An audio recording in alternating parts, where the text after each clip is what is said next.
My name is Adam Foss. I am a prosecutor in the Suffolk County District Attorney's Office in Boston.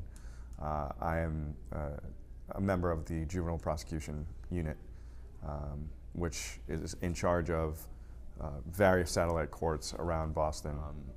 In one of my proudest moments, one of my proudest stories out of the choice program is a kid. We'll call him Joe, and Joe was a very, very involved gang kid, and he actually shot a rival gang member in Boston. He was of Puerto Rican descent, lived in a Puerto Rican housing development, and had shot a rival gang member. Didn't kill him, but it was still obviously a very serious charge. He went to jail. He got put on probation, and while he was on probation, that's when the first time that I had met him, and it was for some violation of his probation having to do with drugs. He had used drugs, or he was selling them. The first thing I noticed was sort of his desire not to be on the other side of that glass. He really, there was something, you know, about him that you could see that he was a kid that wanted to make a change. So Joe came into the choice program as actually a condition of his new probation. He was reprobated, and he came into the choice program. And Joe worked really, really hard throughout the choice program to sort of follow the protocol. He went out and got himself a job. He went out and he finished up his schooling. And it wasn't a primrose path. He actually picked up another offense for drunk driving, which, you know, could have just disrupted the whole thing. But because he was in the choice program, we took it as an opportunity to intervene and help.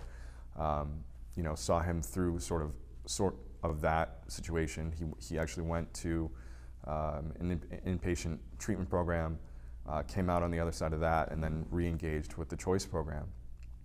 His first job out of that rehab was with the American Red Cross as a volunteer. He was one of the people that annoy you when you're standing on the sidewalk, just trying to go somewhere. And it was a national competition that American Red Cross was having. And if you raised the most amount of money, then the American Red Cross would pay for you and your family to go to Niagara Falls. Joe won this competition. His next sort of feat was getting into a nonprofit called Year Up that we have. It's a national nonprofit that's about you know, life development, post-secondary education development. He was put on an internship at the Harvard Business School in their IT department as a result of that, as a result of Year Up. And after the internship was over, they hired Joe full-time. So Joe was actually making more money as me, more money than me is like a 21-year-old former gangbanger. And he just continues to thrive, and I continue to have a relationship with him. And he's one of several. Not everyone has done what Joe has done.